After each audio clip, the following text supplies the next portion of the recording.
Hello, everyone. Welcome back to another live stream, and thank you so much for tuning in for another show.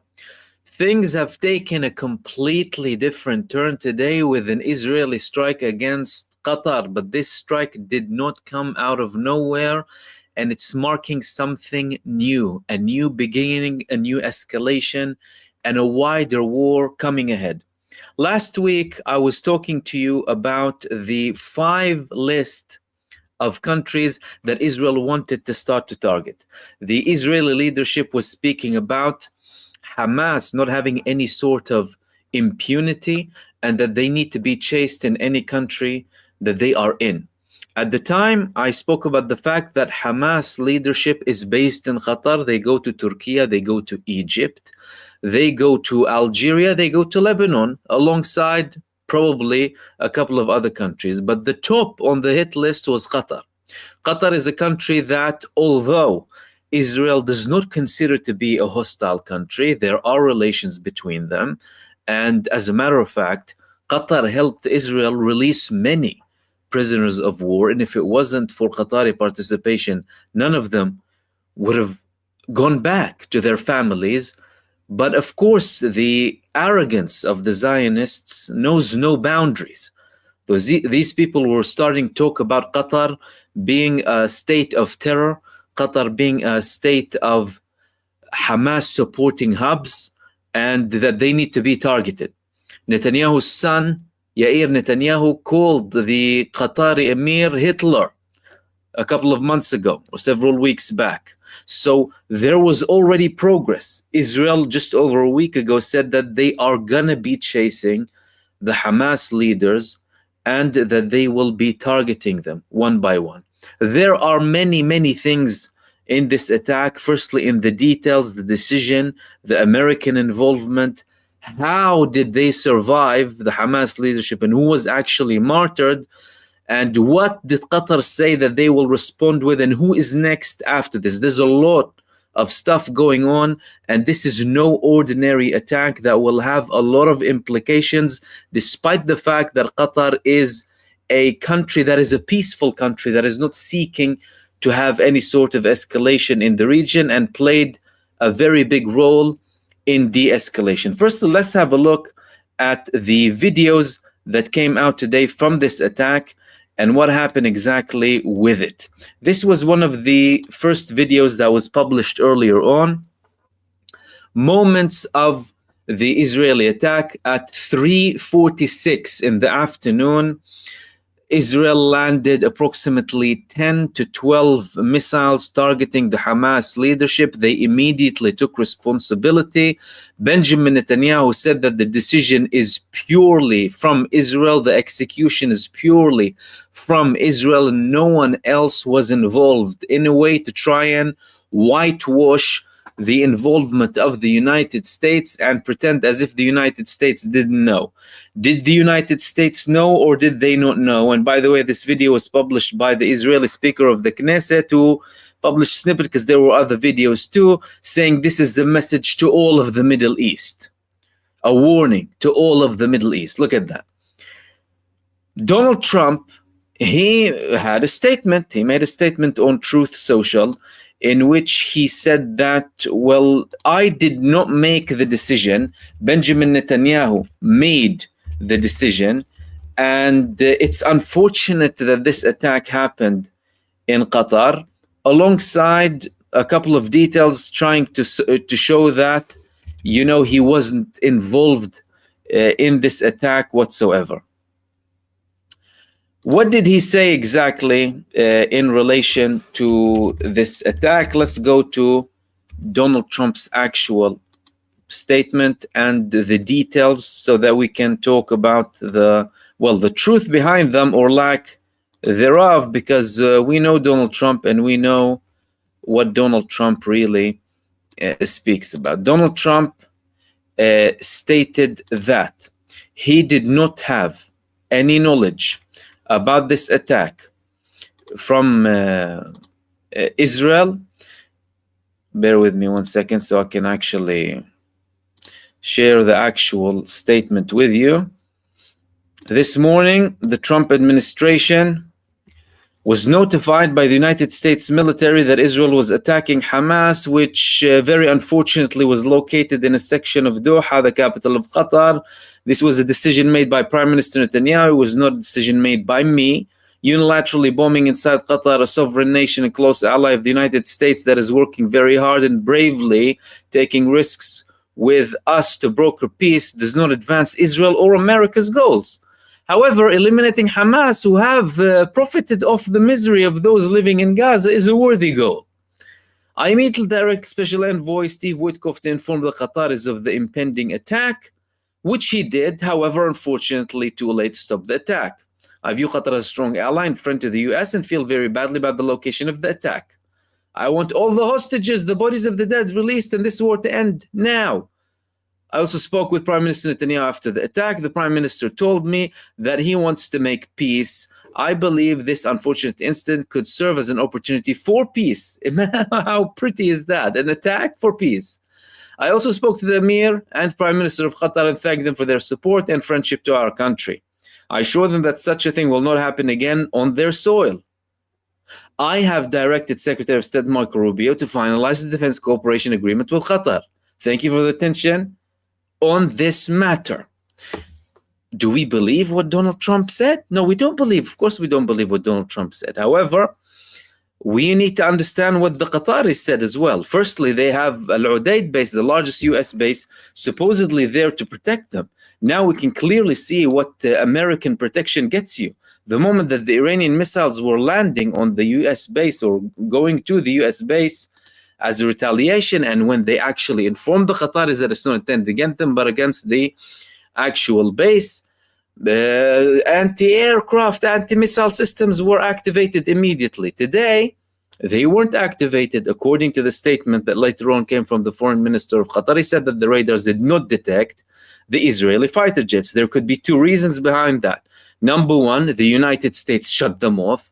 Number two, Israel carried out the strike from outside of Qatari territories, like they've done with one attack against Iran previously, when they conducted the attack from the airspace of Iraq. That was back in October 2024. So the Qataris said, the foreign minister said that Donald Trump notified him 10 minutes after the attack. So the attack happened at 3:46 and the administration notified them at 3:56. Notification, the attack for 3:46, notification from the United States at 3:56. So they notified them as and when. Trump himself is saying they told the army first and then they attacked them. Well, what do we get here? Well, number one, you can never trust any statement that comes from Donald Trump. Donald Trump is a pathological liar and a slave for Benjamin Netanyahu. Let's get that straight. No attack at this scale would happen without the United States knowing and with the United States blessing.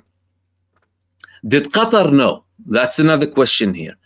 Well, Qatar is outright deny that they knew. And as a matter of fact, and I will get to that, they released a harsh statement talking about a response and talking about having a united response. We had a statement coming from Qatar with an escalation never heard before from Qatar, a small country that is usually only working towards peace and stability, minding their own business, not harming other countries. As a matter of fact, they've been target of previous Arab hostilities that were later on diffused, but now clearly things are escalating with them. Firstly, the United States is not a country to be trusted.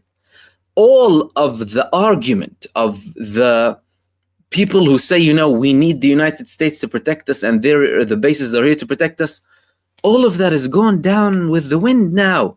Nothing remains out of this argument. The United States bases in the West Asian region in Arab countries are there for extortion and control. They're not there to protect you. When Israel wants to attack, Israel attacks. And the United States shuts its mouth, especially the United States president. He does what he sees fit. Plus, they're trying to show as if they're not like some sort of a united front. The United States administration and the Israeli regime are two terror regimes spreading havoc all across the world. If you haven't really found that out by now, then wake the hell up. Good morning. They are targeting countries left, right, and center. Israel in the past 2 years targeted 9 countries in Europe, in Africa, and in West Asia. Wake the hell up. We have a pariah terror entity run by genocidal parasites wreaking havoc all across the world. And action must be taken to stop them. In this attack, a Qatari was killed. The son of the political bureau in Gaza's leader, Khalil Hayya, was killed. And 3 from the administrative side of Hamas, but none of the top leadership of Hamas, which again, it raises questions, because some things can happen, some coincidence can happen, but the fact that the leadership was saved from this attack that Israel had prepared for months, by the way, and today they launched their fighter jets for, according to reports from Israel, an F-35, an F-15, and 2 F-16s that were reportedly also got a refueling from American jets over some countries that we're not really sure of, because a lot of things are not really clear here. They deliberately knew about that meeting, and they said this was an opportunity to take them out, and indeed they wanted to take them out.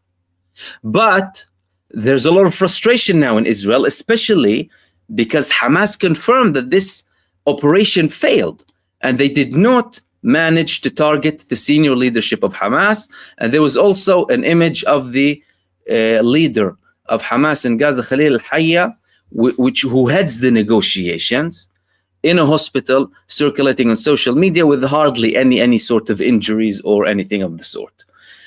Now, what is the message that everyone is sending here? The Hamas delegation, they are the ones who are negotiating. These are not ones active in combat, by the way.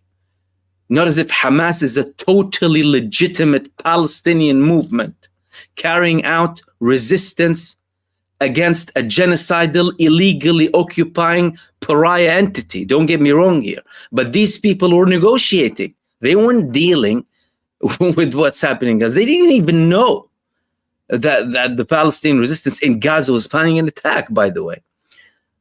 And they're talking about what? About the recent paper that was received from the United States. Donald Trump sent a new proposal that they were discussing. They said, we view any proposals and we approach them in a positive manner, and we will be very frank and sincere in our opinion in relation to this. So do you understand the role that the United States is playing here? Like the role that Donald Trump was playing with Iran before Israel attacked, and then pretending like I didn't know, and that he went ahead and he made this decision. All garbage BS, wake up. And there was another member of Hamas today, Suhail al-Hindi, his name is. He said that we will not raise the white flag, we will not hand in our weapons, and we will continue to fight with whatever we have in terms of weapons. This is the clear message coming from Hamas. This is the message from the Palestinian resistance. As a matter of fact, this is the message of the whole world. We have global populations resisting with the Samud flotilla now heading to Gaza, despite the fact that these people are looking to death in the eye. These people, there's a chance that some of them will be martyred by this Israeli barbarism and terrorism that the hypocrites are silent about. Israel targeting aid flotillas across the shores of Europe and North Africa. The whole world is a revolution now. So even if Israel eliminates all of the leadership of all of the Palestinian resistance movements, the world has become resistance now. The world is a revolution, not just against Israel, but against Zionism as a whole, and this whole tyrannical approach, and everyone supporting Zionism all across the world. Not that there are many of them, but the global population is a revolution. The global population is the resistance. They're not going to do anything. Plus, they failed. Now, the fact that they failed could have been the motive behind the statement of Donald Trump, by the way, because Donald Trump likes to embrace success, doesn't he? He likes to hail Benjamin Netanyahu, when he conducts an attack against Iran, as if he's watching like a video game or a football match and cheering like a cheerleader, like the Zionist cheerleader he is. But there were statements coming later on from Qatar.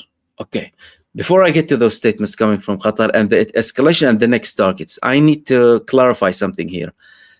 In Israel, they said that not all of the security team in Israel, some cabinet members were not informed about this attack, and not everyone in the military delegation approved of this attack in this current climate. Which means what?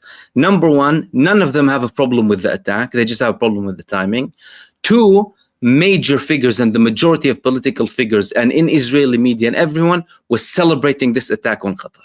So the opposition, the pro-Netanyahu, everyone. There is no light Zionist and right. There's a Zionist. All of them are Zionists who support this barbaric terrorist attack against another sovereign state that hasn't done anything bad to them, by the way, as it has helped them get their prisoners of war back and mediated between deals. Qatar does not get involved in anything to do with wars, and despite that, they went and attacked them. Now, what did Qatar respond with, and what are the expected escalation coming following this? There were a couple of statements coming out from the Ministry of Foreign Affairs in Qatar and also from the Prime Minister and Foreign Minister of Qatar, who made a statement in relation to this escalation and spoke about the potential responses that would come after this. And in his statement, he said that this was a terror attack coming from Israel, that this is an attack against the Qatari sovereignty, that he asked the question, Netanyahu, who is a passing leader, and his state is like a passing state, a temporary state. They're starting to use different terminology. That they conducted an attack against a negotiating delegation in an area that is a civilian area. And is this part of Benjamin Netanyahu's plan to continue with the changing of the Middle East? Does he also mean changing the shape of the Gulf states? He said that this is a terrorist attack against Qatar. They're taking action now to discuss the response and the potential response. And he also called out all of the friendly countries of Qatar to have a unified response against Israel. Now, despite the fact that this country and other countries too haven't been participating, we know that very well, the moment they get hit, things start changing. Like when Iran got hit, things started changing, not before that. Iran responded to Israel when Iran was hit, basing the response on the assassination of this leader and that leader and the people of Gaza, but after they got hit, after their sovereignty was targeted. Therefore, this means that it would not be a surprise if there would be a genuine response. It's the moment of truth now for the Arab countries. You thought that this approach of not having any sort of hostility against Israel, saying that we're going to play on the safe side, demanding the international community, to condemn them, and we condemn this and we condemn that, thinking that it could help up until the fire comes to your backyard, after you start to get bitten. Now is the time for all of them to put all of their differences aside and unite against the one common enemy of the whole entirety of humanity. And this is where Benjamin Netanyahu is leading to, by the way, because Qatar isn't the end station, isn't the last target. No, the bank of targets constantly expands. I told you about what they were talking about Jordan a couple of weeks ago.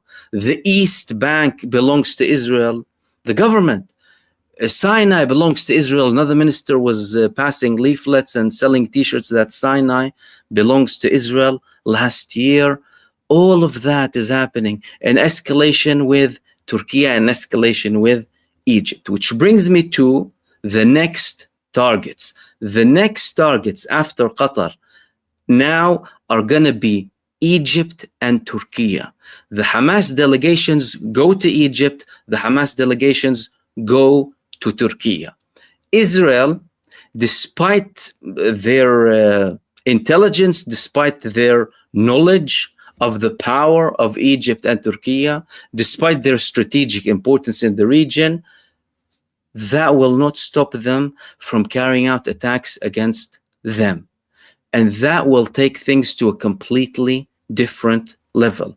The tensions have been only brewing for the past 2 years between Israel and Egypt, Israel and Turkey, Israel and everyone around it.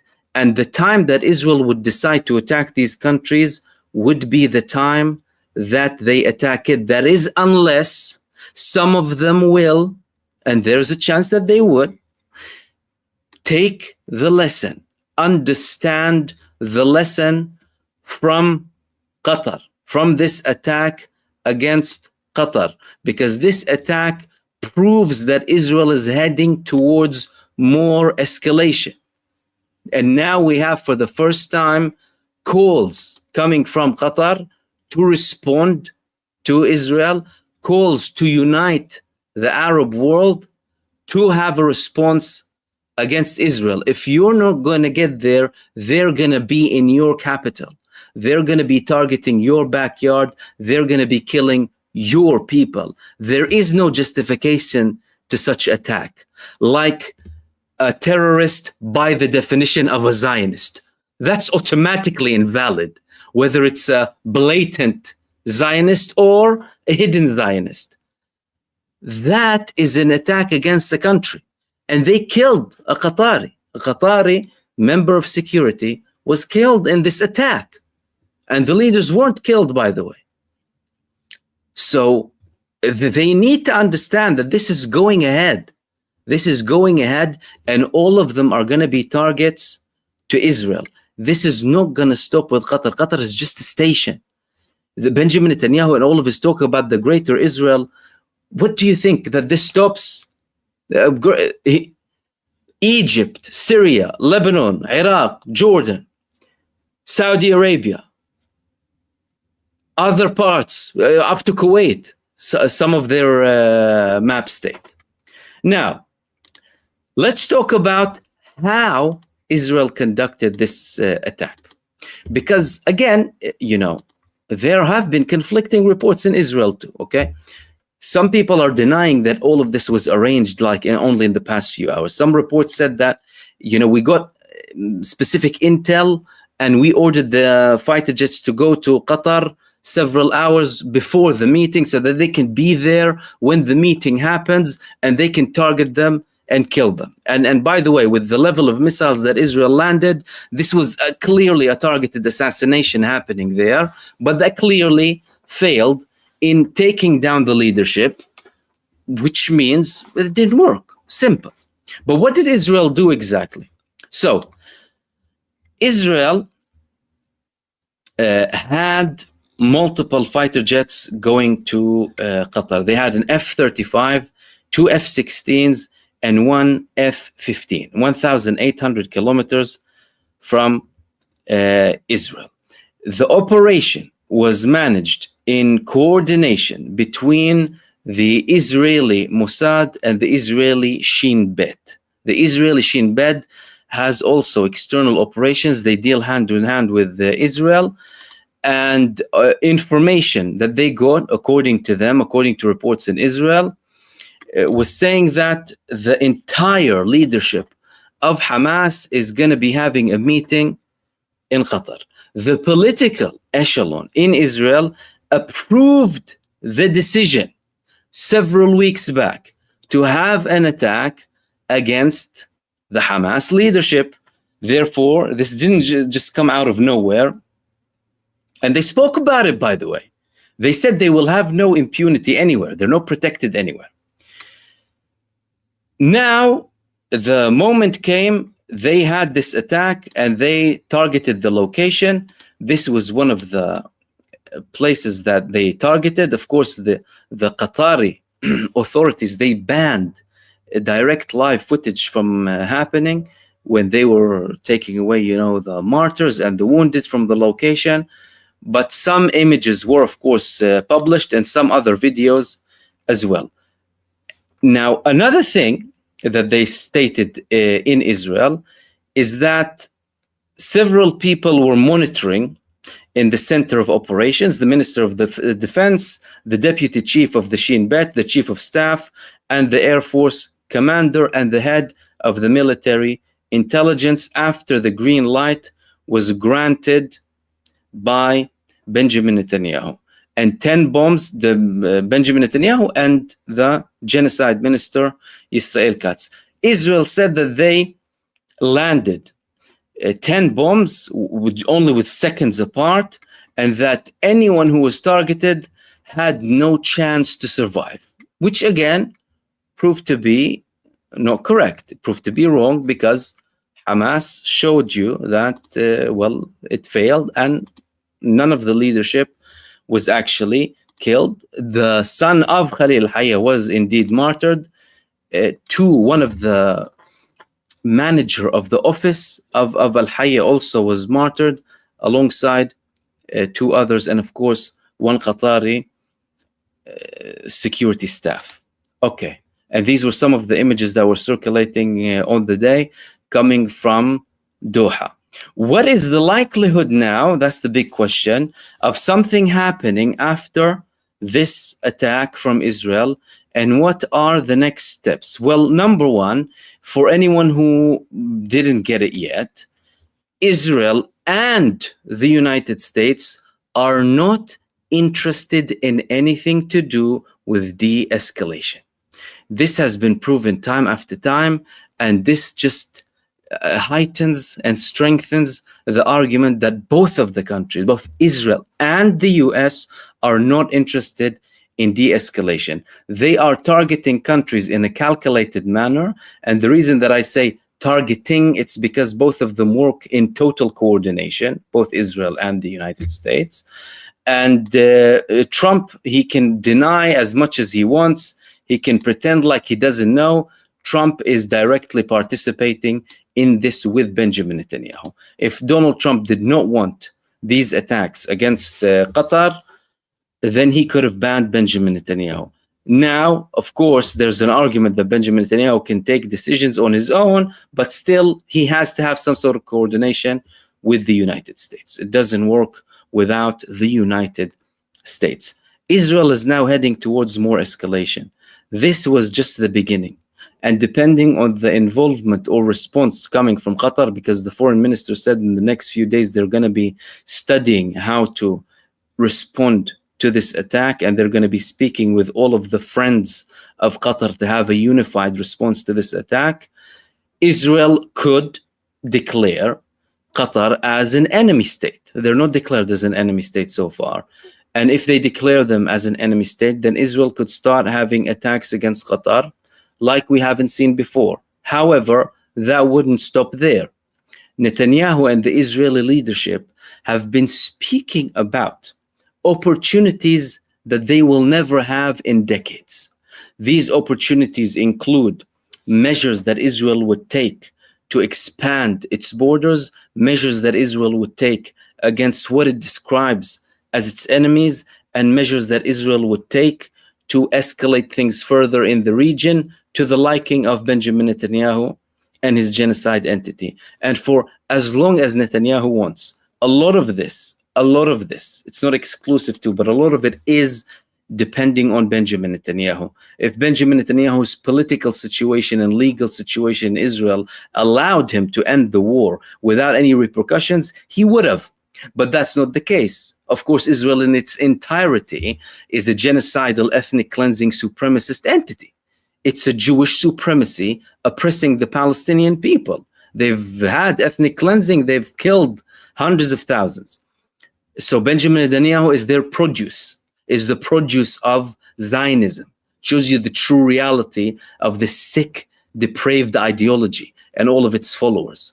Now he is prolonging all of this so that he can have a limitless, endless war. Netanyahu, from what he's doing in the past couple of months, let alone the past 2 years, but especially in the past couple of months, because there have been approvals of ceasefires, there has been an acceptance of a ceasefire from the Palestinian side. Benjamin Netanyahu always makes it impossible. And even, by the way, let me tell you this from now, if the Palestinian resistance said tomorrow, we're handing in our weapons and we're getting out of Gaza, the war is not going to stop. Netanyahu will come out with another reason to continue the genocide in Gaza. Remnant cells, people, we want to change the identity, we want to make sure. He will come up with any excuse, like he came up with so many excuses. The things that he is doing now are proving that he wants an even longer war with more escalation to reach other countries in the region. And these were the main things that I wanted to share with you in this live stream. I'll take some questions with the time that we have left from the community. And thank you so much, everyone, for tuning in for another live stream and everyone participating in the chat. Again, these were the images that came earlier on from the attack of Israel against Qatar, and more responses are coming in by the minute now.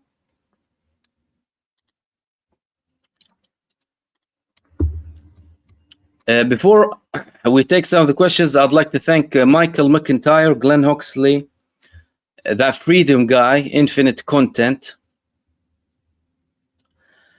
and Ace Play. Thank you very much for your super thanks that you sent. Much appreciated. Let's go to some of your participation.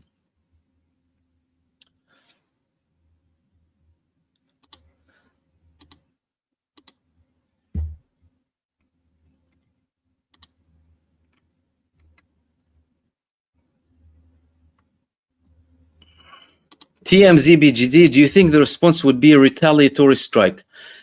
It's going to be very difficult to tell you exactly what the response would be, because we never saw something like that before. Usually when there is one attack that happens all of a sudden with a country that did not have any participation, did not have a history of any participation, it could come in different forms. The logical response would be a limited targeted attack against, for example, an Israeli base that would not necessarily attract another Israeli strike, and that wouldn't necessarily just be from Qatar. Although, again, you're talking about there is a possibility that they won't respond, but there is a very big possibility that they will too, because you see, and you need to understand, the mindset is changing now. The closest ally of the United States, who was, by the way, already starting to lose faith in the United States from a while ago, is now seeing the picture very clearly. We have no trust in this administration. They exactly do what Israel asks for. Egypt had an experience with this. Saudi Arabia had an experience with this. And as much as the American administration wants to lie, which is very typical to every colonialist imperial power, liars to try and please the other countries that they have dealings with, it's going to be more and more difficult to work, because actions speak louder than words. And the actions that we're seeing now are genocidal, barbaric, terrorist acts by Zionists and the forces that are with them, the genocide cartel. And it could be a strike, it could be a drone, it could be a threat of something big and economic. there are multiple options on the table, and it's still early to judge exactly what's going to happen. However, Israel is pushing everyone to a level where they need to take action, because it's clear now that their turn is coming and no excuse is going to save them. And F, also thank you for your super, much appreciated. Adan, what will be Iran's role in it? Iran would be more than happy to have any sort of country participating with it and taking a position that is hostile to Israel, because Iran would love to support them. Iran offered support before. It's just that some of the Arab countries chose to have more of a good relationship with the United States rather than Iran. However, again, that started to change from several years back, especially with the strategic reconciliation that happened between Iran and Saudi Arabia back in 2023 that was brokered by China. And we had historic visits from senior officials, including the defense minister of the Saudi Arabian country, to Iran. And they've had even military drills together. Iran would be supporting them with whatever they can. Iran just needs more countries to support it in its position facing Israel and facing Zionism. And by the way, if you want to look at what the United States is doing, by the way, so for everyone to understand where the United States is going. The United States, Donald Trump decided to change the name of the Secretary of Defense to the Secretary of War, from the Defense Department of Defense to the Department of War. I thought this was an AI video, or this was some sort of a joke that, you know, people are calling Pete Hegseth the Secretary of War because of his genocidal supporting positions, and because, you know, he calls himself the modern day crusader. This guy is changing it to the Secretary of War. And again, everything was clear and published by the United States. Again, I thought this was a joke, personally. But look at that. Secretary of War, Pete Hegseth, and the Department of War. There's nothing else I have to say, really, about that. The United States is clearly showing its position, showing its intent, and no amount of whitewashing and filthy lies is going to help any of them.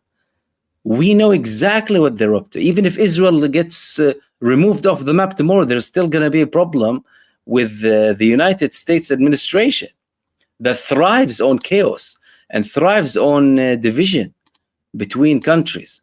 They've been doing that for all of their time, and now they're making it public. And by the way, in relation to Iran as well, they're strengthening their ties with Egypt too. They had a meeting with Egypt. Actually, Egypt initiated deal, or at least talks, between Iran and the IAEA, and it succeeded today. This is a strong message also, because there were previous hostilities between Iran and Egypt.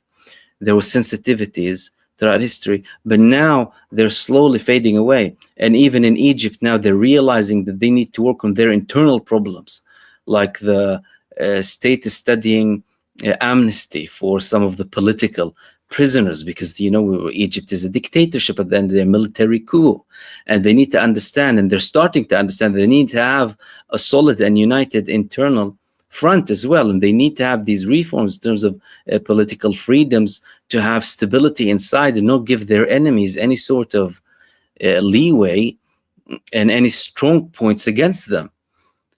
And they're having more ties with Iran, and they're opening the doors to more negotiations, right? They're understanding, despite disagreements, that the time has come for them to have a united front.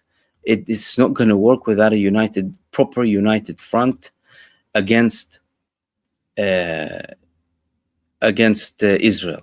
And also there were statements even from Saudi Arabia that they have everything at the disposal of Qatar after this attack, grave consequences amid Israel's criminal transgression. They said we're going to help Qatar with whatever they need.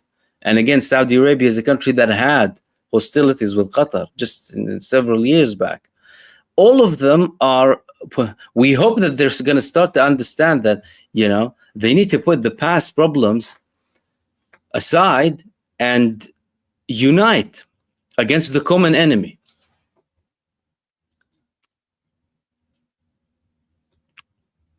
Marvin, question heard China and believe Russia agreed to support Yemen. There was some kind of a statement. There was China and Iran. Do you know anything about that? Well, neither China nor Russia would outright say that they support Yemen. Iran, a little bit, you know, they're a bit more free with that and liberty, and clearly, you know, they do support them. But of course, Yemen is an independent, brave and honorable country with very many brave and honorable people. China and Russia, they do have an interest in having a strong Yemen, because any country that attacks the biggest entity of terror in the world, the United States and the United States administration, is of benefit to them. That's why they wouldn't mind Ansarullah having technology that would hit US aircraft carriers. And from a strategic perspective, that would be something good for them. So why not?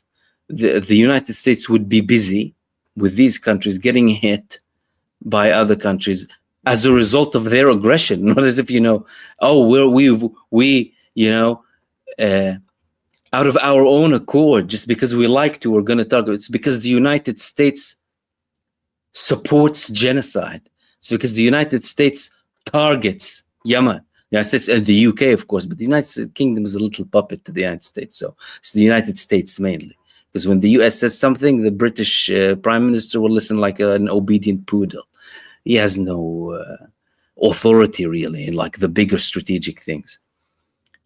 But they have an interest in having a strong Yemen.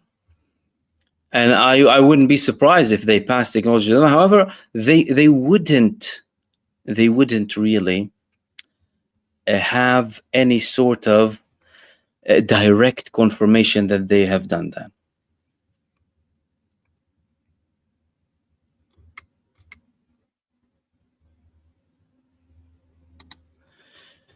KZ, is Israel actually going to push the states around them together against Israel? They're gonna have to. They're gonna have to. And I mean, even if they don't like it, and even if they don't want to get themselves into potential problems, they're gonna be next at the end of the day. They're simply gonna be next. I mean, what's gonna stop Israel from conducting an attack against all of the Arab states after this barbaric attack against Qatar? They're gonna have to sit together and plan something to have a really united front against Israel once and for all, to stop this ongoing barbarism and crimes that Israel is committing. I mean, they should have done that way long back. They didn't. But again, put everything aside and start looking at what you need to do moving forward. And Gulliberg, Mahmoud, do you think Qatar will ask Iran for assistance? I think Iran already offered them assistance, and Iran, they would support Qatar with whatever they need. I believe that there are definitely talks between them and other countries too, and there have been from a while back, to try and see what they can do together in a coordinated way to confront any Zionist aggression as it expands. But it's about time that things have to start getting implemented.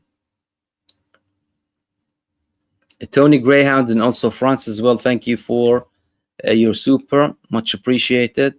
And thank you for that question. That was from Gully.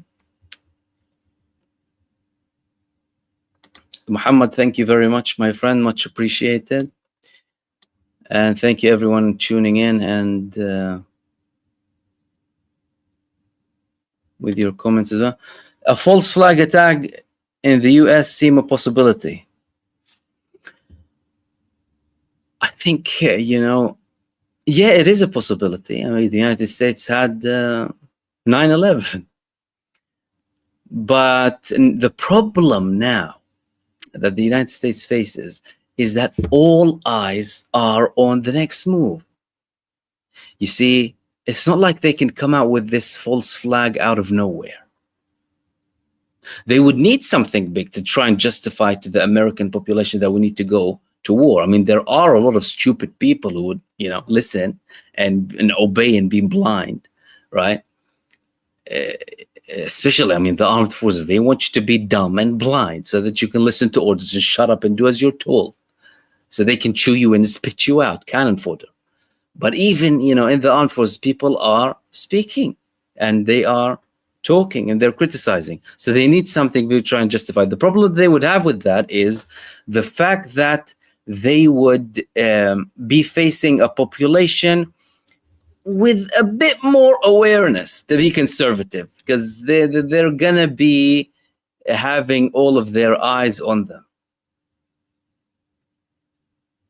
By the way, not that the United States again needs to kind of if the United States wants to attack another country, they'll just tell you whatever, Saddam, WMDs, make it up, go kill 1 million Iraqis and come back.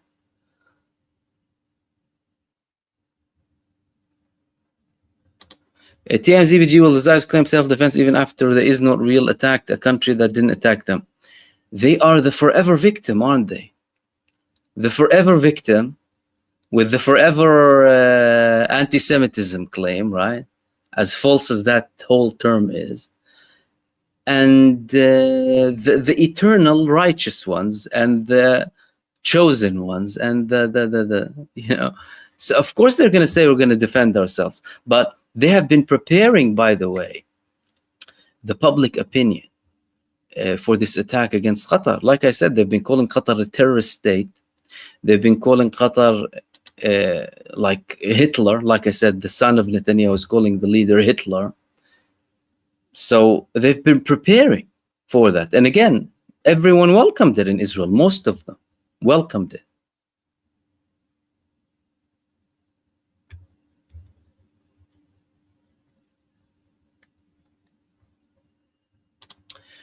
Turkish Sultan Israel has now placed defense missiles in the south of Cyprus and Israel, and says it wants to liberate the south and north. Turkey moves in 60,000 more troops to the north. Many Jews buying land. Their thoughts? I know that many Israelis are buying land there, and I know they're facing problems both in Cyprus and in Greece too, by the way, with resistance from the local populations. I actually haven't heard about the 60,000 troop move, to be fair. If it is true, then that's clearly a move coming from Turkey to prepare. And can Cyprus, with the help of Israel, go against North Cyprus, which is going to be backed by Turkey? I'm not sure that the most immediate scene of confrontation or battlefield between Turkey and Israel will be Cyprus. I think it will be Syria. Because in Syria, they are having a shadow war ever since Assad was taken down. They are having constant operations against each other inside of Syria. The recent attack that Israel carried out because of Turkish help for the Syrians to intercept and find out certain devices that were planned by Israel that Israel later spinned. Israel is constantly talking about the involvement of Israel attacking bases that Turkey wanted to develop in Syria, and it's really looking like it's only a matter of time.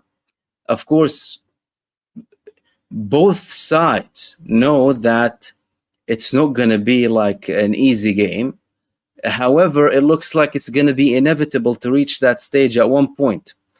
Like recently, I heard a publication, although I shared many studies about Israeli comments from leading figures in Israel about the potential war with Turkey, and the fact that they were discussing in the Knesset how Turkey is now in a different level of threat to Israel as a country. As I'm talking about political, I'm talking about military, I'm talking about strategic level people in Israel and analysts as well.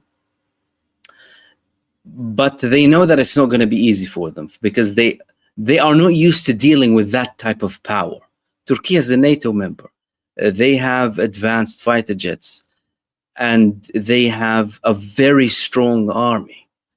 A lot of development, country with a huge drone, massive ground army too, very good air force, and a huge navy as well. And you can see that how Turkey is preparing and how Turkey is clearly learning the lessons. Firstly, Turkey is building underground bunkers to prepare the whole country, by the way. And a lot of work is supposed to be done in the next 6 months.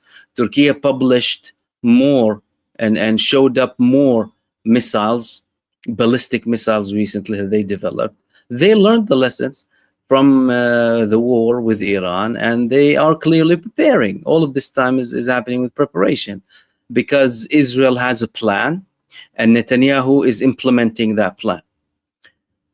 And it's only a matter of time. It is only a matter of time. And the more time goes by, the more you can see that they are escalating further and further, and it's not stopping them. No one is stopping. Adan Khan, is Qatar going to respond like Iran's barrage? Qatar doesn't have the capabilities that Iran has with the strategic ballistic missiles. That's not their strength. As a matter of fact, they're not made to be an army that confronts countries, really. So whichever type of response that they would need to have, they would need to have some sort of a backing. That's why they were calling for a unified response. The question is, will the countries that they would be speaking with have the realization that they are next?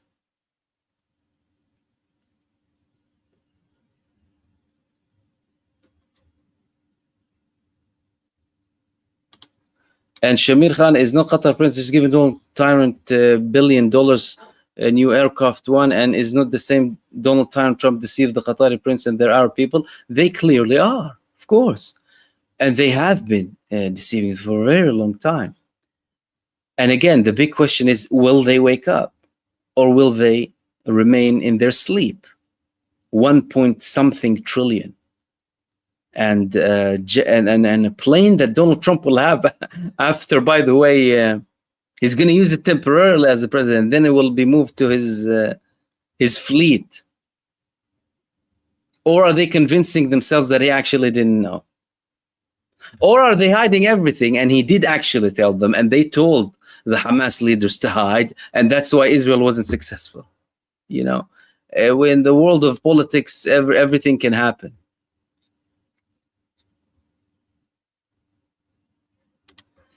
Herman, if Netanyahu realizes losing the war, will he drop the atomic bomb?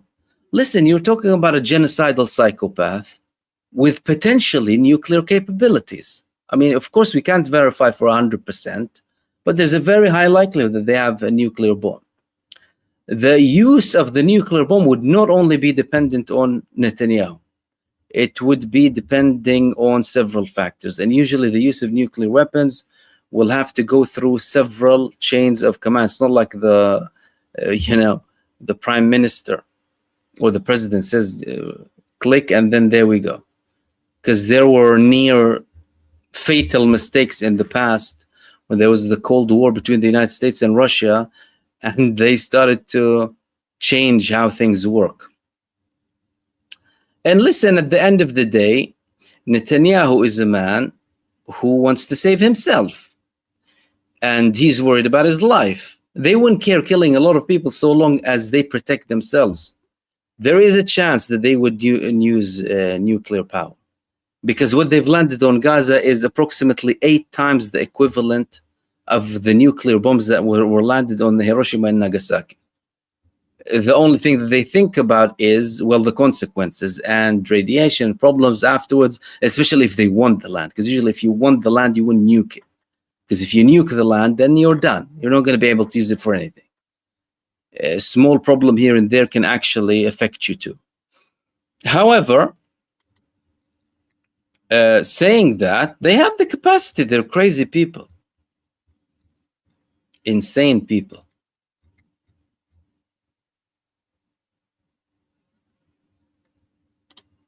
Unknown human, do you think any of these Arab slave states will take military action against Israel except Iran and Yemen? Anything can happen, you know. We know the positions of all of the Arab regimes that have been mostly empty words, and we know that there is a track record of both Iran and Yemen in the region, and they are the only countries, as in almost in their entirety, having this fierce resistance against the genocide state. Alongside a few resistance movements here and there, you know, in Lebanon when they had, because now they're clearly having a deal. But anything can change. I mean, in the past 2 years, we saw how many things can change and how much the political positions of the Arab states that are on the side of the United States to a huge extent, how things can change with them and how the approach can change with the countries that have a relationship with them. Like Israel and Qatar have been in a relationship for a very long time. Yeah, not the warmest of relationships, but they've had a very long relationship. Qatar helped them release many prisoners of war and reach deal and reach de-escalations. So believe it or not, it can happen. If that moment of realization comes to the other countries too.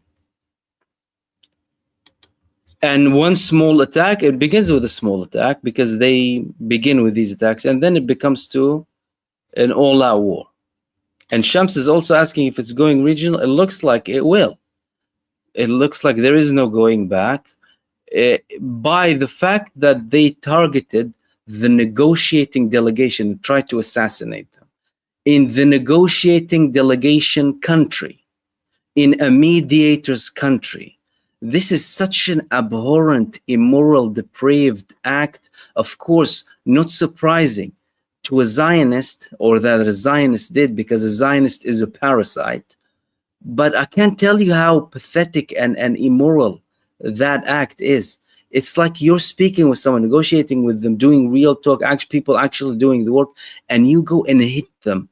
Such a treacherous, barbaric act, proper medieval time. And we're living that in the 21st century. And the biggest so-called democracy is supporting this 100% blindly in its administration, of course. So there's a very, very high likelihood that this would happen. Anne was the Jerusalem attack false flag to bolster argument against the Palestinian state?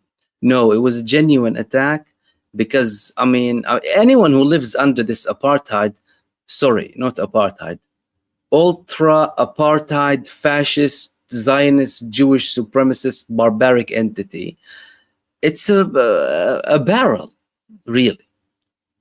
If you try and live 1 hour, especially in the West Bank, you will realize what the people face there.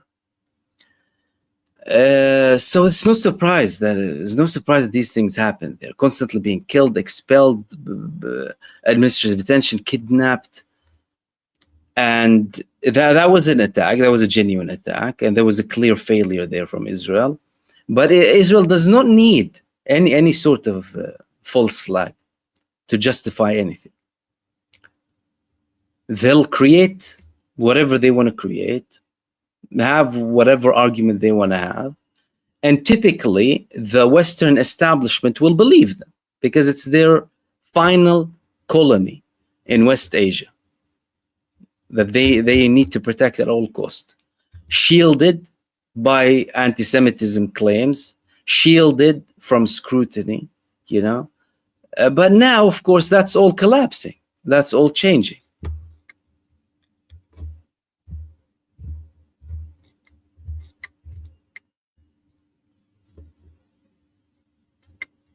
And thank you, everyone, for your participation. Shane, also thank you. All the lies, the false readers are in the open. They can't hide anymore. Time is up. Well, I mean, they're doing us a favor, to be honest with you.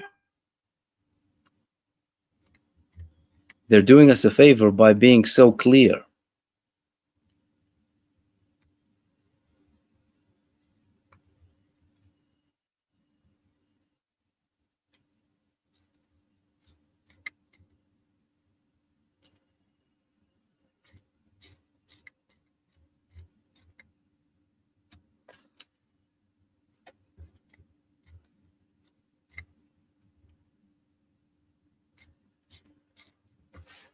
Okay, let's take a couple of, see, so many comments, just going through some of them. Excuse me for the delay.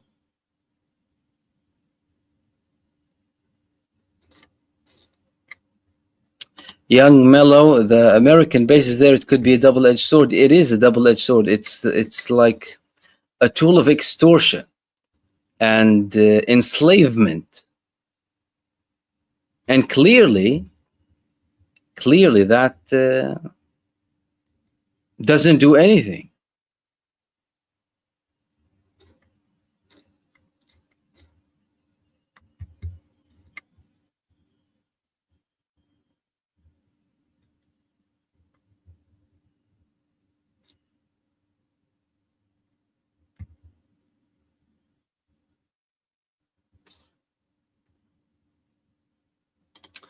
Sam, Mahmoud, I have a question. Well, look at me when I'm speaking, ya Zalami. Is there any other country in the region other than Iran that would stop these demons? I mean, I'm looking at you. Iran is the main country that can. I think other countries have capabilities. They haven't been attacked because clearly some of them are waiting to be attacked to justify something. That's if they want to attack. Because even with Iran, although Iran works in a different method, they have, you know, movements that they are allied with and support. Other countries don't. They have the best chance to. They have absolutely the best chance to, because they have their strategic capabilities to attack Israel that Israel does not have an answer to. Iran's strategic weapons are hypersonic ballistic missiles.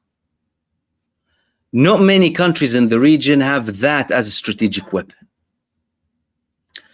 And clearly, in the latest escalation, we saw very well how effective that was against Israel and how Israel failed miserably, both with the support of the United States. Its air defense systems were totally roasted, exhausted, done, failing miserably with some of the missiles that Iran used. And bear in mind, they used their old arsenal. They didn't even come to the most advanced generation. When they used just a few of them, we saw the level of damage they did. So Iran can stop them, but other countries, they do have capacity, especially if we talk about, for example, Egypt or Turkey, again, if they decide to move against them. Huge armies, massive land capabilities, good air defense systems, good air fighter jets. There are countries that, if they want to, can at least throw up a fight. You know what I mean? But again, clearly they're not deciding to so far. That is unless they're only waiting for the moment that they will be directly attacked. But this, what happened in Qatar, again, it could be a wake-up call.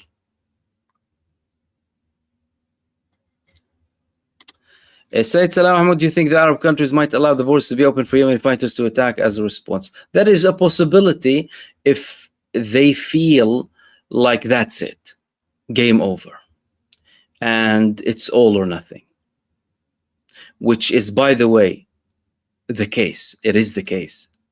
It's all or nothing. The problem with some of the Arab establishments is that they're too late to get it. It's like they're not working to give you all of the clear answers altogether when they're fighting you, or when they're planning to take you down, or planning to expand their borders. And again, it's about that moment of realization. Have you realized it yet, or have you not realized it yet? This is a terror entity going and attacking totally peaceful countries that did not attack it. And if that realization happens, that's it. I mean, if you open the borders to your own population, the game over. Let alone 100 or 2 or 500,000 Yemenis. And they actually told them today, by the way. Let's go to Yemen for a little bit. Yemen told them today, you basically need to understand that you need to unite to face these people. It's not going to stop. These people want to attack you all. We need to all respond together, unify, so that we can target them. It's not gonna de-escalate. They're not really serious. And again, you see a country being attacked. Yemen is the first country to respond. Look at what they've done today, for example. Palestine 2 missile on Jerusalem, and drones on the Ramon airport again, and Rash, which is already bankrupt, by the way. Eilat, bankrupt. That's what they're doing. And they told them today, listen, we need a united position against them. And if they do open the borders, then that would be it.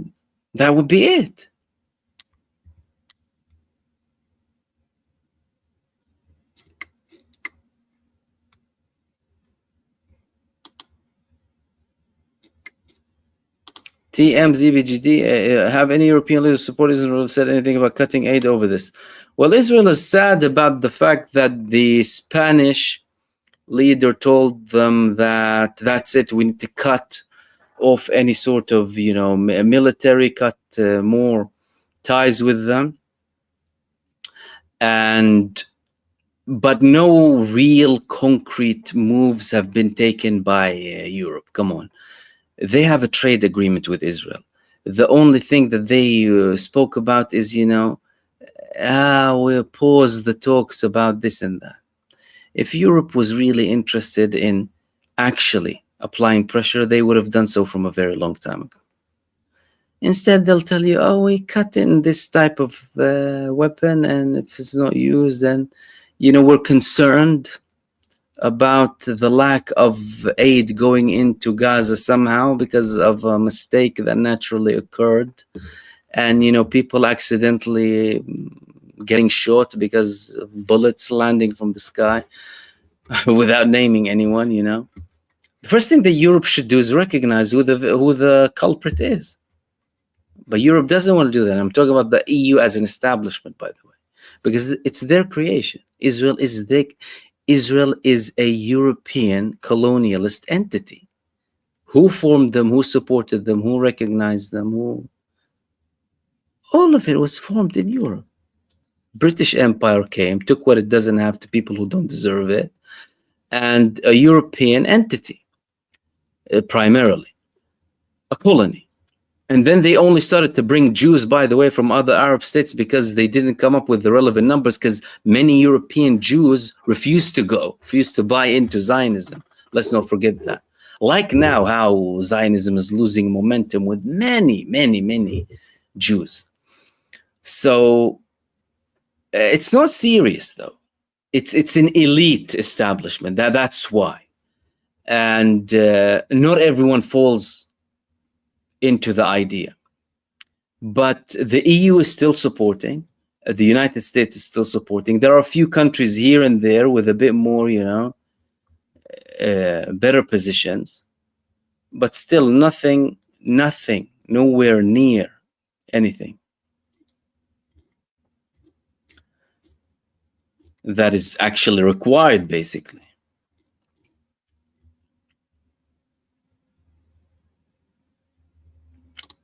And Dave, thank you, said Israel has been losing support to the U.S. conservatives, which has never happened before. MTG just went to war with AIPAC. Absolutely, yeah. I've been speaking about the fact that Israel, well, firstly, listen, Israel always, Zionism always thrived on the racists. It doesn't matter where they're from, by the way, which side of the political spectrum. You will find many of them in the right, of course, or what is called as the right / conservatives, supremacist and racist. And I'm not saying that, to generalize. I'm saying those within those groups. And Israel always thrived on the anti-Islam sentiment and racist sentiment. They started to get very frustrated with the fact that the right wing was waking up. Again, not that the left, or what's called the left in the United States, for example, in terms of leadership was any better, because Biden was there before. Now we have Trump. But when you are in that position, you're a Zionist. You're their slave, or something very close to that. But the change of opinion that's happening inside of the United States is something of enormous effect and impact on Israel, because there's no going back from there. And Marjorie Taylor Greene is just one example. There are many, many more examples in what's called the conservative side, or the conservative or the right wing inside of the United States. And all of that argument, that racist, bigoted argument, is starting to lose momentum. But that's why they'll still have a few people barking here and there, like Lindsey Graham and some of the other well-known Zionists, trying to kind of spew venom and reignite tensions and racist sentiments. You know what I mean? But even that is not really working. Netanyahu's trying really hard with social media also in the past several months. They're investing heavily. They've invested billions in the past few years. Ads, speaking with people on social media outlets, trying kind of shift the public opinion. Desperate attempts after people started to walk away from corporate media and mainstream media as well.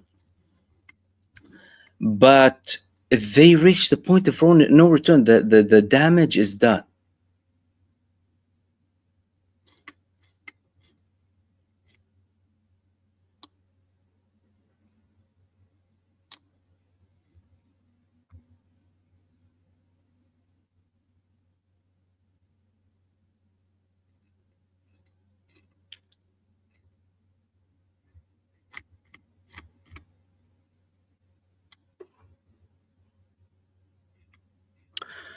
Okay. Cool. We'll wrap it up there, guys. Sorry, of course, if I didn't reach all of your comments or questions, usually because there was so many, but I tried to reach as much as possible with our limited time that we have. But thank you so much for your participation, everyone. Thank you for everyone who sent also supers in the chat. Appreciated. Thank you to Michael, Glenn, that Freedom Guy, Infinite Content, Ace, F, Tony, Francis, Shane, Stephanie, Dave, Kime, and Faint Signals. Thank you so much for your support. In the meantime, everyone, I hope you enjoyed the show tonight. I'll hopefully have different segments for you, different parts with the different updates. Be with you with a new video hopefully tomorrow, or a live stream, depending on the progress. In the meantime, stay blessed, take care, and I will see you soon in the next video. Peace, everyone. Salam.